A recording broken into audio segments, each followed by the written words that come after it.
Hello मित्रांनो, welcome to study revolution. आज आपण 25 मार्च 2022चा द हिंदू बघतोय आणि तोही आपल्या मातृभाषेतून म्हणजे मराठीमधून. पहिल्यांदा आपल्या लेक्चरचं स्वरूप सांगतो. पहिल्यांदा आपण एडिटोरियल डिस्कस करत असतोय आणि त्यानंतर ज्या काही महत्त्वाच्या न्यूज असतात त्या आपण सखोलात डिस्कस करण्याचा प्रयत्न करत असतोय. चला तर मग स्टार्ट करूया. 25 मार्च 2022चा द हिंदू आपल्याला काय सांगतोय बघू. पहिल्या एडिटोरियल पासून डिस्कस करण्यास सुरुवात करूया. So let start. आपलं जे पहिलं महत्वाचं एडिटोरियल आहे ते विशेष करून चायना आणि इंडियामध्ये जे काही लाईन ऑफ ऍक्च्युअल कंट्रोलवरून वाद चालू आहे त्याच्यावरून खरं तर एडिटोरियल आलेला आपल्याला खऱ्या अर्थानं पाहावंच मिळतं. त्यांनी तोच इश्यू याच्यामध्ये डिस्कस केला आणि याच्यामध्ये काय हिस्टॉरिकल बॅकग्राऊंड सुद्धा लेखकानं सांगण्याचा प्रयत्न केला. इथं मुकुल सानवाल यांनी खरं तर हे एडिटोरियल यांच्याद्वारे लिहिले गेले आणि विशेष करून इंडियाचा आणि चायनाचे जे काही संबंध आहेत ते याच्यामध्ये डिस्कस करण्याचा प्रयत्न केला. मग त्याच्यामध्ये विशेष करून लाईन ऑफ ऍक्च्युअल कंट्रोलवरून काय वाद चालू आहे ना, त्याला आपण LAC म्हणतो. तो वाद सुद्धा याच्यामध्ये प्रमुख वाद मांडलेला आपल्याला खऱ्या अर्थानं पाहावंच मिळतं. मग हे सांगत असताना पहिला तर की पॉईंट आपल्याला काय माहिती पाहिजे, तर लाईन ऑफ ऍक्च्युअल कंट्रोलचा टोटल मॅप माहिती असायला पाहिजे. आणि या लाईन ऑफ ऍक्च्युअल कंट्रोलच्या आतमध्ये चायना जो आहे तो वारंवार घुसखोरी करण्याचा प्रयत्न करत असतो आणि त्याच्यामध्ये शांतता प्रस्थापित करण्यासाठी आतापर्यंत काय प्रयत्न झाले असातला भाग नाहीये. आतापर्यंत 15 बैठका झाल्यात आर्मी ऑफिसर्सच्या. चायनाचे आर्मी ऑफिसर्स त्याच्यामध्ये सहभागी असतात, इंडियाचे आर्मी ऑफिसर्स त्याच्यामध्ये सहभागी असतात. परंतु 15 बैठका होऊन सुद्धा त्याच्यामध्ये कोणताही प्रकारचा तोडगा निघाला नाही. परंतु जेव्हापासून रशिया युक्रेन युद्ध सुरू झालेलं आहे तेव्हापासून एक परिवर्तन चायनाच्या स्वभावात आलेलं आपल्याला खऱ्या अर्थानं पाहावंच मिळते. ते जे ऍक्टिव्हिटीज करतायत ते कुठंतरी इंडियाला फेवर करणारी ऍक्टिव्हिटी करतायत. इंडियाच्या खरं तर फेवरमध्ये ऍक्टिव्हिटी विशेष करून करतात. इंडियासोबत चांगले संबंध डेव्हलप करण्याच्या दृष्टीतून ऍक्टिव्हिटी करतायत ते. मग विशेष करून त्याच्यामध्ये काय आहे, आता त्यांचे जे परराष्ट्र मंत्री आहेत, फॉरेन मिनिस्टर आहेत वांग ई, हे खऱ्या अर्थानं येणाऱ्या 2 दिवसामध्ये आपले फॉरेन मिनिस्टर S जयशंकर यांना भेटताना आपल्याला खऱ्या अर्थानं पाहावंच मिळणार आहे. आणि त्याच्यामध्ये 2 महत्वाच्या सब्जेक्टवरती चर्चा होईल असं म्हटलं जाते. त्याच्यामध्ये पहिला सब्जेक्ट आहे रशिया युक्रेन कॉन्फ्लिक्टमध्ये कशा पद्धतीनं शांतता आपण प्रस्थापित करू शकतो त्याच्यावरती एक बोलणं होईल असं म्हटलं जाते. आणि दुसरा महत्वाचा सब्जेक्ट म्हणजे लाईन ऑफ ऍक्च्युअल कंट्रोलवरती आपण कशा पद्धतीनं परमनंट शांतता प्रस्थापित करू शकतो. आतापर्यंत याच्यासाठी प्रयत्न झालेच, परंतु आतापर्यंत लाईन ऑफ ऍक्च्युअल कंट्रोल वरती शांतता प्रस्थापित करण्यासाठी इंडिया जो आहे तो जास्त तत्पर होता आणि त्याच्यामध्ये चायना जो आहे तो वरवरनं फक्त प्रतिसाद देत होता. परंतु अंतर्मनाने त्यांना असं वाटायचं की घुसखोरी आपण करायला पाहिजे आणि तशाच पद्धतीच्या खरं तर ऍक्टिव्हिटी त्यांच्या वारंवार पाहाव्यास मिळाल्या. गलवान व्हॅलीमध्ये सुद्धा 2020 मध्ये कोरोनाचा कहर चालू असताना त्यांनी घुसखोरी करण्याचा प्रयत्न केला होता. त्याच्यामध्ये रक्तपात सुद्धा झाला, काही जवान सुद्धा आपले शहीद झाले होते त्याच्यामध्ये. मग आपल्याला या सगळ्यांचा विचार करत असताना अचानक चायनाच्या स्वभावामध्ये परिवर्तन दिसतं, विशेष करून रशिया युक्रेन युद्धावरून. त्यामुळे आता इथून पुढे चायनाची आणि इंडियाची परराष्ट्र धोरणाच्या दृष्टीतून काय वाटचाल असेल हे खरं तर बघण्यासारखं असणार आहे. आणि त्याच्यामध्ये चायनाचं एक वेगळं रूप खऱ्या अर्थाने या कालावधीमध्ये आपल्याला पाहावंच मिळतं. मग त्याच्यामध्ये हिस्टॉरिकल ज्यावेळेस आपण व्यापाराचा खरं तर उल्लेख करतो, विचार करतो, तेव्हा 2 महत्वाच्या ट्रिटींचा इथं उल्लेख आलाय. एक तर 1664 मध्ये जी ट्रिटी ऑफ तिमॉस गँग ही झाली होती तिचा एक उल्लेख आला. त्या ट्रिटीचा एक 1884 मधली 1684 मधली ही ट्रिटी आहे आणि दुसरी ट्रिटी ऑफ चुशुल 1842 मधली ही ट्रिटी. या 2 महत्वाच्या ट्रिटींचा उल्लेख येतो. तिसरी सुद्धा याच्यामध्ये ट्रिटी आली, तिचं नाव आहे ट्रिटी ऑफ अमृतसर 1846 मध्ये ही साईन झाली होती.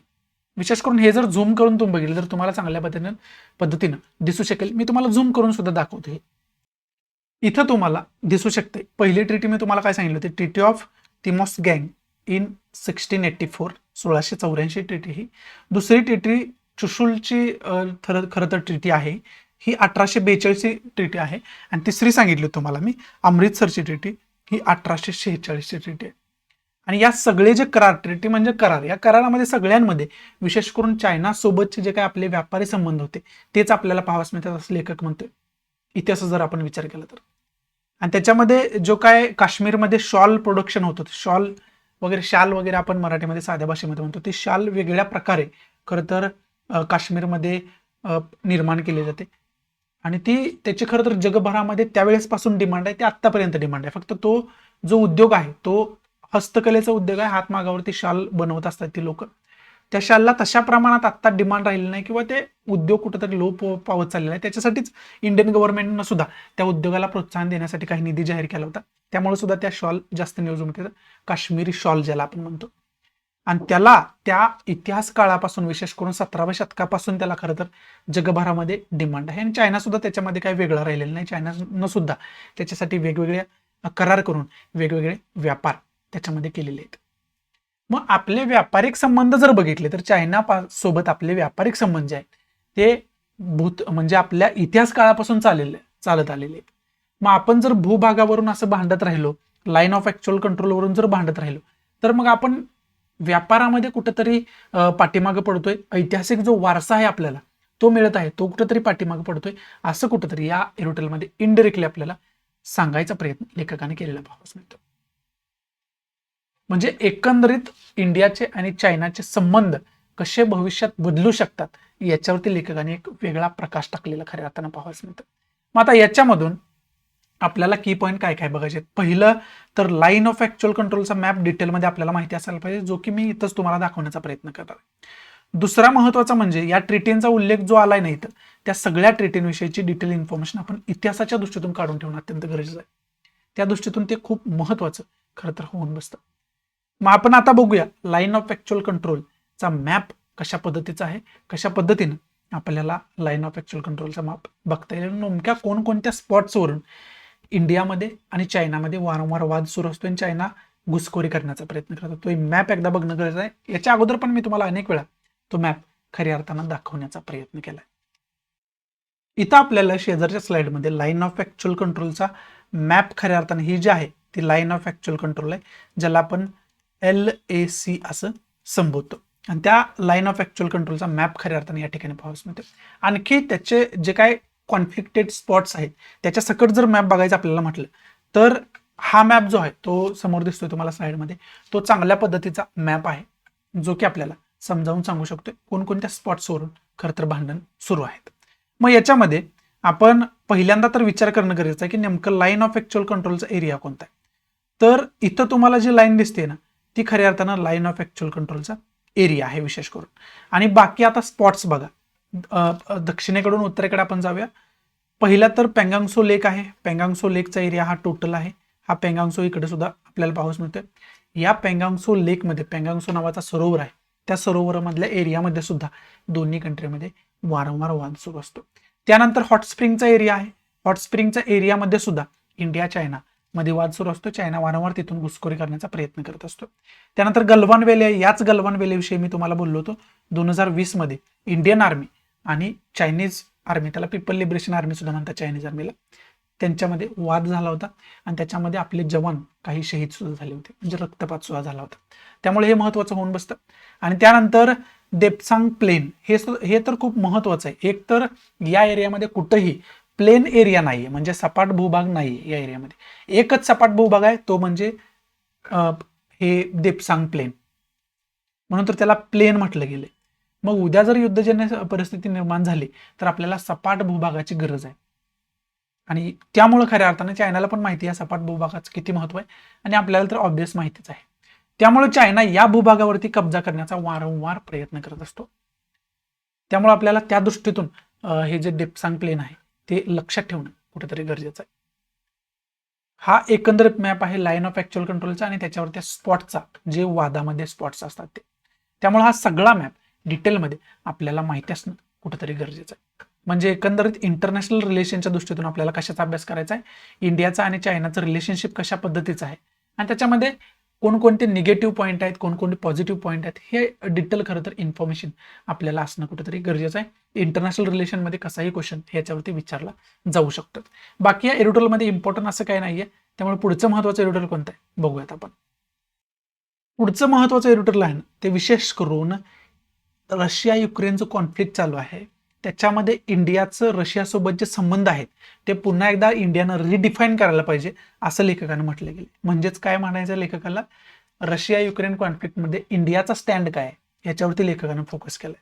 आणि तो इंडियाचा जो स्टँड आहे तो विशेष करून रशियासोबतचे इंडियाचे जे काही संबंध आहेत त्याच्यावरून इंडियानं खरं तर घेतलेला आहे असं लेखकाला म्हणायचं आहे. आणि त्यामुळे आपल्याला कुठंतरी रशियासोबतचे संबंध जे आहे ते रिडिफाईन करणं गरजेचं आहे असं लेखकाला इथं या एरिटलमध्ये आपल्याला सांगायचं, कारण रशिया युक्रेन जर कॉन्फ्लिक्ट बघितला तर त्याच्यामध्ये सरळ सरळ आपल्याला एक महत्वाचा पार्ट कोणता दिसतो, तर रशिया जो आहे तो युक्रेनवरती अन्याय करतोय, जबरदस्तीने कब्जा करू पाहतोय, बरोबर आहे. आणि त्याच्यामध्ये मग रशिया विरोधात काहीच न बोलणं इंडियानं हे कुठंतरी विचार करायला लावणार आहे असं लेखकाला म्हणायचं आहे. त्यामुळे रशियासोबतचं जे आपलं संबंध आहे ते पुन्हा एकदा रिडिफाईन करण्याची गरज आहे असं लेखकाला खऱ्या अर्थानं म्हणायचं.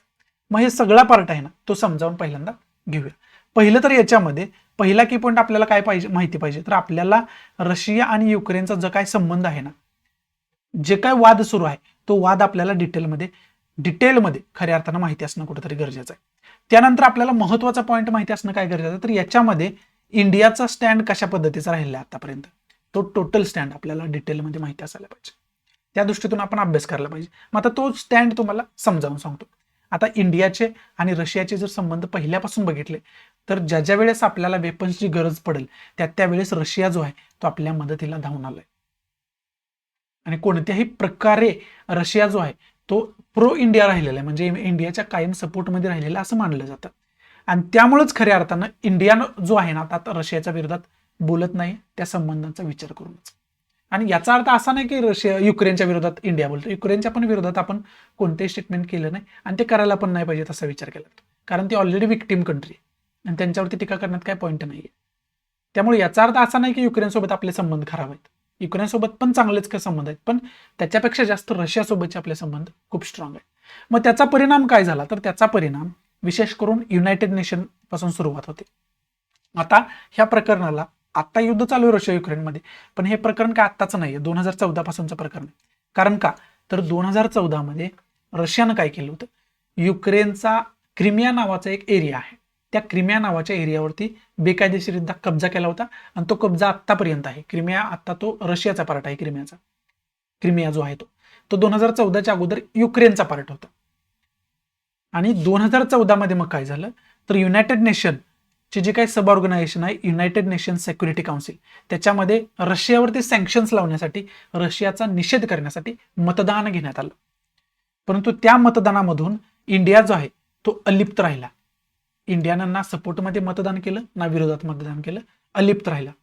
इथून खरं तर प्रकरणाला सुरुवात होते. आणि त्यानंतर आता रशियानं काय केलं, युक्रेनवरती हमला केला. मग पुन्हा त्यानंतर सुद्धा युनायटेड नेशन सिक्युरिटी काउन्सिलमध्ये वोटिंग करण्यात आलं रशियाच्या विरोधात, विशेष करून रशियाचा निषेध करण्यासाठी. तिथून सुद्धा इंडिया जो आहे ना तो अलिप्त राहिलेला आपल्याला खऱ्या अर्थानं पाहावयास मिळालं. म्हणजे रशियाच्या विरोधात कोणत्याही प्रकारे मतदान इंडियाने केलं नाही, ना सपोर्टमध्ये मतदान केलं, तो याच्यापासून अलिप्त राहिला. आणि त्याचं स्पष्टीकरण सुद्धा देत असताना इंडियन ऑफिशियल्सने काय सांगितलं, तर इंडिया जो आहे तो कोणत्या कंट्रीला विरोध करत नाही, ना तो युक्रेनला विरोध करतोय ना रशियाला विरोध करतोय. इंडिया फक्त शांततेला सपोर्ट करतोय आणि त्याच्यामध्ये कोणाला सपोर्ट पण करत नाही. फक्त इंडियाचं मत असं आहे की तुम्ही बोलणी करून डायलॉगच्या माध्यमातून शांतता तिथं प्रस्थापित करायला पाहिजे आणि त्याच्यासाठी इंडिया जो आहे तो कायम तत्पर असेल, असं इंडियाचं त्याच्यामध्ये मत असलेलं खऱ्या अर्थानं आपल्याला पाहावयास मिळालं. आता याच्यामध्ये आपल्याला आणखी विचार करणं काय गरजेचं आहे, तर याच्यामध्ये रशियावरती आता रशिया युक्रेनच्या वादामुळे जास्त सँक्शन्स लावण्यात आलेत, प्रतिबंध लावण्यात आलेत. मग विशेष करून ते प्रतिबंध अनेक क्षेत्रातून लावण्यात आला. तर आता हा जर स्टँड आपण इंडियाचा बघितला तर इंडियाचा स्टँड ना कोणत्या कंट्रीच्या बाजूने ना कोणत्या कंट्रीच्या विरोधात आहे. तो स्टँड काय आहे, तर शांततेच्या बाजूने इंडियाचा स्टँड असलेला खऱ्या अर्थानं आपल्याला पाहावयास मिळतो. मग त्या दृष्टीतून हा स्टँड आपण समजावून घेतला. आता आपल्याला समजून घ्यायचं आहे रशियावरती जे सँक्शन्स लावलेले आहेत त्याच्यामुळे काय काय परिणाम अर्थव्यवस्थेवरती होत आहे आणि युद्धामुळे एकंदरीतच काय परिणाम होत आहे. रशिया एका महत्वाच्या कारणामुळे ओळखला जातो, तो म्हणजे गॅस आणि ऑइल एक्सपोर्टर कंट्री म्हणून ओळखला जातो. म्हणजे गॅसची आणि ऑइलची निर्यात करणारा देश आहे रशिया, जगातला खूप महत्वाचा देश आहे या क्षेत्रातला. मग आता हे युद्ध सुरू झाल्यापासून काय झालंय, तर अनेक युरोपियन कंट्रींनी काय केलं, तर या खरं तर रशियावरती रेस्ट्रिक्शन लावलेले आहेत. ते कोणत्याही प्रकारे याचा ऑइल किंवा गॅस खरेदी करणार नाहीयेत. त्यामुळे काय आहे, आता ह्यांचं ऑइल खऱ्या अर्थानं पडून राहणार आहे आणि विशेष करून युद्ध सुरू झाल्यापासूनच ह्या क्रूड ऑइलच्या किमती वाढत गेलेल्या आहेत. त्यामुळे आपल्या देशामध्ये खरं तर ज्या ऑइलच्या किमती आहेत त्या खूप वाढलेल्या आपल्याला पाहावयास मिळतात, खूप मोठ्या प्रमाणात वाढलेल्या आपल्याला पाहावयास मिळतात. मग याचा विचार करत असताना आपल्याला ह्या ज्या किमती वाढत आहेत त्या किमतींचा सुद्धा आपल्याला खरं तर विचार करणं गरजेचं असं लेखकाला म्हणायचं आहे. परंतु आपण आता याच्यामध्ये रशियानं जे आहे ना ते इंडियाला ऑफर सुद्धा केली की आम्ही कमी किमतीमध्ये ऑइल तुम्हाला देऊ, कारण यांचं ऑइलच कोण खरेदी करायला नाहीये. त्यामुळे आपल्याला स्वस्तात ऑइल खरं तर मिळू शकते, परंतु जर आपण ती ऑफर स्वीकारली तर याचा अर्थ असा होऊ शकतो की आपण रशियाच्या सपोर्टमध्ये आहे. म्हणजे इतर देश सगळे काय करतायत तर रशियाची आर्थिक कोंडी करण्याचा प्रयत्न करतायत आणि त्याच्यातून कदाचित रशिया युक्रेनवरचा जो अटॅक आहे तो वापस घेईल असं त्यांचं मत आहे. मग आपण जर त्यांना व्यापाराला वाव दिला तर याचा अर्थ असा होतो इनडायरेक्टली आपण मदत करतोय त्यांना की तुम्ही युद्ध करा, आम्ही बघतो तुमचं ऑइल कसं खपवायचं ते. त्यामुळे इंडियानं आणखी रिस्पॉन्स त्याच्यावरती दिला नाही.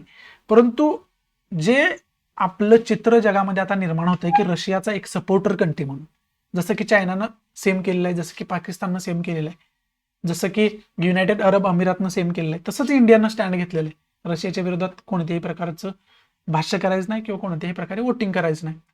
मग ही जी इमेज, शांतताप्रिय देश आपला म्हणून ओळखला जातो जगामध्ये, ही जी इमेज आहे ना ती आपली कुठंतरी बदलताना या प्रकरणामुळे पाहाव्यास मिळते. त्यामुळे आपण रशियासोबतचे जे आपले संबंध आहेत ते रिडिफाईन करायला पाहिजे असं लेखकाला या ठिकाणी म्हणायचंय. आणि तेच आपल्याला याच्यातून खरं तर शिकायला मिळतं. आणि रशियावरती सँक्शन जर बघितले तर रशियावरती आर्थिक क्षेत्रातून म्हणजे इकॉनॉमिकल सँक्शन्स लावण्यात आलेले आहेत. त्याचबरोबर स्पोर्ट्स क्षेत्रातून म्हणजे काय तर क्रीडा क्षेत्रातून सँक्शन्स लावण्यात आलेत आणि पॉलिटिकल सँक्शन सुद्धा त्याच्यावरती लावण्यात आलेत रशियावरती. आणि इकॉनॉमिक सँक्शन्समध्ये विशेष करून स्विफ्टचा मुद्दा खूप गाजतोय. स्विफ्ट म्हणजे इंटरनॅशनल पेमेंट करण्यासाठी स्विफ्ट ही जी कॉपरेटिव्ह संस्था आहे, सहकारी संस्था आहे, ती मध्यस्थाची भूमिका बजावत असते. याच्याशिवाय आपण इंटरनॅशनल पेमेंट करू शकत नाही. आणि या स्विफ्टमधून रशियन बँकांना बॅन करण्यात आलंय आणि त्यामुळे सुद्धा रशियाच्या अर्थव्यवस्थेची कोंडी होताना खऱ्या अर्थानं आपल्याला पाहावयास मिळते. आणि तशा पद्धतीने आपण त्याचा विचार करणं कुठेतरी गरजेचं आहे. मग आता याच्या अनुषंगानं याच्यावरती मी किती लेक्चर बनवले ते कालच्या पण द हिंदूमध्ये सांगितलंय, याच्या अगोदर पण मी सांगितलं, आत्ता पण सांगतो. पहिलं लेक्चर बनवलं होतं हे युद्ध सुरू व्हायच्या अगोदर, की ज्याच्यामध्ये मी सांगितलं होतं की युद्ध सुरू होण्याची शक्यता आहे आणि त्याची हिस्ट्री सगळी समजावून सांगितली होती मी तुम्हाला. त्यानंतर युद्ध सुरू झालं, युद्ध सुरू होऊन 4-5वा दिवस असेल त्यावेळेस एक व्हिडिओ लेक्चर बनवलं होतं. त्याच्यामध्ये एका एरोटेलच्या आधारावरती आपण डिस्कस केलं होतं सगळं की यांच्यामध्ये नेमका प्रॉब्लेम काय आहे, नेमका कधीपासून प्रॉब्लेम सुरू होतो, तो नकाशा वगैरे बघून आपण सगळा डिस्कशन डिटेलमध्ये करण्याचा प्रयत्न केला होता. हे दुसरं लेक्चर बनवलं होतं. तिसरं लेक्चर आपण याच्यामुळे काय झालं तर नॉर्थ अटलांटिक ट्रीटी ऑर्गनायझेशन जास्त न्यूजमध्ये आले, त्यामुळे आपण त्या नॉर्थ अटलांटिक ट्रीटी ऑर्गनायझेशनवरती डिटेल इन्फॉर्मेशन देणारं लेक्चर बनवलं होतं ऑलरेडी. मग त्या अनुषंगानं सुद्धा आपल्याला याचा खरं तर अभ्यास करणं गरजेचं आहे. हे तिसरं लेक्चर सुद्धा तुम्ही बघून ठेवायला पाहिजे. आणि चौथं लेक्चर विशेष करून कशावर बनवलं होतं तर याच्यातून की पॉईंट्स कोणकोणते तुम्हाला घ्यायचे आहेत या प्रकरणातून, रशिया युक्रेन कॉन्फ्लिक्ट मधून की पॉईंट तुम्हाला कोणकोणते घ्यायचे आहेत हे सांगणारं एक व्हिडिओ लेक्चर मी वेगळं बनवलेलं आहे. आणि चारीच्या चारी व्हिडिओ लेक्चर जे आहेत ती आपली करंट बेस्ड इश्यू नावाची प्लेलिस्ट आहे, त्या प्लेलिस्टमध्ये मी ऑलरेडी अपलोड करून ठेवलेले आहेत आणि त्या प्लेलिस्टची लिंक आपल्या डिस्क्रिप्शन बॉक्समध्ये तुम्हाला दिली आहे, जेणेकरून तुम्हाला ते लगेच सापडावं. आणि हे जर लेक्चर तुम्ही बघितलं नसतील तर प्लीज बघून घ्या. ही लेक्चर जे आहेत ते खूप महत्त्वाचे आहेत तुमच्यासाठी आणि त्यामुळे स्पेशल त्याच्यावरती मी लेक्चर बनवलेले आहेत. प्लीज ती लेक्चर सगळी बघून घ्या, जेणेकरून तुम्हाला सगळी इन्फॉर्मेशन त्याची मिळून जाईल. आणि याच्यावरती कसा जरी क्वेश्चन आला तर तुम्हाला तो सॉल्व्ह करता येईल. याच्यात इंडियाचा काय स्टँड आहे इथं तर मी सगळं समजावूनच सांगितलं तुम्हाला, तो तिथं पण सांगितलं मी समजावून. त्यामुळे तुमचं एक परफेक्ट नॉलेज याच्या संदर्भात येऊन जाईल. नेमका रशिया आणि युक्रेनमध्ये युद्धजन्य परिस्थिती निर्माण का झाली याची सुद्धा सगळी इन्फॉर्मेशन डिटेलमध्ये तुम्हाला मिळून जाईल. त्या दृष्टीतून तुम्ही या सगळ्यांचा अभ्यास करणं कुठेतरी गरजेचं आहे. बाकी आजच्या एडिटोरियलमध्ये इम्पॉर्टंट असं काही नव्हतं, त्यामुळं इथून पुढे आपल्या ज्या काही महत्त्वाच्या न्यूज आहेत त्या आपण डिस्कस करायला सुरुवात करूया. So let start. विशेष करून आपली पहिली जी न्यूज आहे ती पुन्हा एकदा त्याच सेम मॅटरवरती. तो मॅटर कोणता आहे? Russia Ukraine conflict. आणि त्याच्यामध्ये आत्ताच तुम्हाला मी काय सांगितलं की रशियावरती अनेक सँक्शन्स लावण्यात आले आणि विशेष करून इकॉनॉमी सँक्शनमध्ये काय झाले तर रशिया इंटरनॅशनल पेमेंट करू शकत नाही. याचा अर्थ काय झाला तर रशियासोबत पण कोणी इंटरनॅशनल पेमेंट करू शकत नाही, कारण स्विफ्टमधून रशियाला बॅन केलंय. जसा रशिया इतर कंट्रीसोबत करू शकत नाही तसा इतर कंट्री सुद्धा रशियासोबत करू शकत नाहीत. आणि त्याच्यामध्ये इंडियाचा व्यापार जो आहे तो सुद्धा रशियासोबत खूप मोठ्या प्रमाणात चालतो. त्यामुळे इंडियाला त्याच्यावरती विचार करणं गरजेचं आहे आणि त्याच्यासाठी इंडिया विचार करतोय असं मत आपले फॉरेन जे मिनिस्टर आहेत, external affair minister S Jaishankar यांनी राज्यसभेमध्ये बोलत असताना सांगितलं की याच्यावरती इंडिया विचार करतोय आणि त्याच्यावरती लवकरच तोडगा काढला जाईल. हे एस जयशंकर यांच्याकडून सांगण्यात आलेले. आणि त्याच्यामध्ये विशेष करून यांनी राज्यसभेमध्ये हे पण स्पष्ट केलं की रशिया संदर्भात इंडियाचा जो काही रशिया युक्रेन कॉन्फ्लिक्टवरती स्टँड आहे तो देशहिताच्या दृष्टीतून बरोबर आहे. देशहिताचा विचार करूनच तो खरं तर स्टँड घेतलेला आहे, असं एस जयशंकर यांनी राज्यसभेमध्ये बोलत असताना स्पष्ट केलेलं खऱ्या अर्थानं आपल्याला पाहावंच मिळते. याने याच्याशी रिलेटेड आपल्याला काय काय की पॉईंट बघायचे आहेत हे ऑलरेडी स्पेशल लेक्चर बनवून मी सांगितलेलं आहे. तरी पण तुम्हाला इथं मी काही जे महत्त्वाचे की पॉईंट आहेत ते तुम्हाला समजावून सांगतो की त्या की पॉईंटचा तुम्हाला डिटेलमध्ये अभ्यास करून ठेवायचा. पहिला तर की पॉईंट तुम्हाला रशिया युक्रेन कॉन्फ्लिक्ट डिटेलमध्ये माहिती पाहिजे. दुसरा की पॉईंट याच्यामुळे नाटो जास्त न्यूजमध्ये आलं त्यामुळे नॉर्थ अटलांटिक ट्रिटी ऑर्गनायझेशन ज्याला आपण म्हणतो त्याची सगळी इन्फॉर्मेशन तुम्हाला असायला पाहिजे. याच्यावरती वेगळं लेक्चर बनवले ऑलरेडी. पहिल्या पॉईंटवरती 2 लेक्चर ऑलरेडी बनवलेले आहेत. तिसरं म्हणजे याच्यामुळे युनायटेड नेशन जास्त न्यूजमध्ये आलं आणि युनायटेड नेशन बरोबरच युनायटेड नेशन सिक्युरिटी काउन्सिल न्यूजमध्ये आलं, युनायटेड नेशन जनरल असेंब्ली न्यूजमध्ये आलं, त्याचबरोबर युनिसेफ हे सुद्धा खरं तर न्यूजमध्ये आलं. त्यामुळे त्या युनिसेफ बद्दलची सुद्धा इन्फॉर्मेशन आपल्याला असायला पाहिजे. हे सगळं तिसऱ्या की पॉईंटमध्ये आपण घेऊ शकतो. या सगळ्यांची इन्फॉर्मेशन डिटेलमध्ये तुम्हाला असणं कुठंतरी गरजेचं आहे. हा तिसरा की पॉईंट होऊ शकतो. चौथा की पॉईंट तुम्हाला आणखी त्याच्यामध्ये काय बघायचं तर युरोपियन युनियनमध्ये सामील करा म्हणून युक्रेननं अर्ज केलेला ऑलरेडी. त्यामुळे युरोपियन युनियन विषयीची डिटेल इन्फॉर्मेशन आपल्याला असणं कुठेतरी गरजेचं होत बसतं. आणि पाचवा महत्वाचा की पॉईंट म्हणजे रशियावरती सँक्शन्स कोणकोणते लावलेले आहेत, कोणकोणत्या कंट्रीना लावलेले आहेत, कोणकोणत्या ऑर्गनायझेशनला लावलेले आहेत, ही सगळी इन्फॉर्मेशन डिटेलमध्ये आपण काढून ठेवणं गरजेचं आहे. त्या दृष्टीतून आपण हे 5 की पॉईंट तर ॲटलिस्ट आपण डिटेलमध्ये अभ्यास करून ठेवायला पाहिजे. बाकी याच्यामध्ये इम्पॉर्टंट असं काय नाही. इंडियाचा स्टँड तर तुम्हाला बघायचा आहे तो तर मी तुम्हाला समजावून सांगितलेलाच आहे. पुढची न्यूज आहे ती पाकिस्तानशी रिलेटेड न्यूज आहे आणि विशेष करून याच्यामध्ये पाकिस्तानमध्ये आता पाकिस्तानची जर तुम्ही हिस्ट्री बघितलं ना कुठलाच प्राईम मिनिस्टर तिथे टिकत नाही. कोणीच खरं तर खऱ्या अर्थानं पूर्ण कालखंड तिथं म्हणजे जो प्राईम मिनिस्टर कालखंड असतो तो कोणीच पूर्ण केला नाही. बेनझीर भुट्टो घ्या तुम्ही, जुल्फिकार अली भुट्टो घ्या, त्यांची तर हत्याच झाली होती त्या दोन्ही प्राईम मिनिस्टरची. त्यानंतर नवाज शरीफचा विचार केला तर ते जेलमध्ये आहेत आणि आता इम्रान खान आहेत तर त्यांच्यावरती नो कॉन्फिडन्स म्हणजे अविश्वास ठराव आणणं सुरू आहे. आणि तशी हिंट त्यांचे जे मिनिस्टर आहेत एक शेख राशीद यांनी खरं तर हिंट दिलेलं आपल्याला खऱ्या अर्थानं पाहावंच मिळते. हे या न्यूजमध्ये सांगितले. पाकिस्तानचा एकंदर इतिहास जर तुम्ही बघितला तर एकतर प्राईम मिनिस्टरची हत्या होते, नाहीतर prime minister no confidence motion येतो, नाहीतर त्याला जेलमध्ये टाकलं जातं, त्याच्यावरती वेगवेगळे गुन्हे दाखल करून. हा पाकिस्तानचा इतिहास राहिलेला आहे. आणि त्याला कारण काय तर तिथं विशेष करून प्राईम मिनिस्टर फक्त नाव असते, प्राईम मिनिस्टरच्या आडून तिथं मिलिटरी राज चालतं पाकिस्तानमध्ये. असं पाकिस्तानवरती वारंवार टीका होत असते आणि त्याच्यामध्ये अनेक घटना जर बघितल्या आपण तर त्याच्यामध्ये खूप सारं तथ्य असलेलं सुद्धा आपल्याला पाहावंच मिळतं. मग त्या दृष्टीनं सुद्धा आपल्याला खरं तर विचार करणं कुठेतरी गरजेचं आहे. आपले नेबर कंट्री त्यामुळे आपल्याला थोड्या बहुत घडामोडी यांच्याविषयी माहिती असणं कुठेतरी गरजेचं आहे. इंडिया पाकिस्तान रिलेशनचा या दृष्टीतून तुम्ही डिटेलमध्ये अभ्यास करून ठेवणं कुठेतरी गरजेचं आहे. त्या दृष्टीतून आपण अभ्यास करून ठेवला पाहिजे. पुढची न्यूज आहे ती महाराष्ट्राशी रिलेटेड न्यूज आहे, आपल्या राज्याशी रिलेटेड न्यूज आहे. आणि नवीन कायदा विधानसभेमध्ये पारित करण्यात आले, नवीन बिल पारित करण्यात आले आणि विशेष करून त्या बिलामध्ये काय सांगितलंय की तर स्थानिक स्वराज्य संस्था ज्या आहेत त्यांचा कारभार मराठीमध्येच होणार आहे. मराठी हे मॅन्डेटरी खरं तर प्रशासकीय कारभारामध्ये करण्यात आलेलं खऱ्या अर्थानं पाहावंच मिळते. त्यामुळे याच्यातून ते जे काय बिल आहे ना त्याच्यामध्ये काय काय आणखी तरतुदी आहेत याची डिटेल इन्फॉर्मेशन खऱ्या अर्थानं असणं कुठेतरी गरजेचं आहे. हा पहिला की पॉईंट आहे. आणि दुसरा, महाराष्ट्रामध्ये आपला विचार केला तर मराठीला अभिजात दर्जा देण्याचं प्रकरण सुरू आहे. मग कोणत्याही भाषेला अभिजात दर्जा देणं म्हणजे नेमकं काय याची सुद्धा डिटेल इन्फॉर्मेशन आपल्याला असणं कुठेतरी गरजेचं आहे. त्या दृष्टीतून आपण याचा अभ्यास करणं कुठेतरी गरजेचं आहे. पुढची न्यूज आहे ती मलप्पेरियार डॅमशी रिलेटेड न्यूज असलेली खऱ्या अर्थानं पाहावंच मिळते. मलप्पेरियार डॅमवरून 2 राज्यांमध्ये खरं तर वाद सुरू आहे आणि हा डॅम जो आहे तो जवळजवळ 126 वर्षांपूर्वीचा डॅम आहे.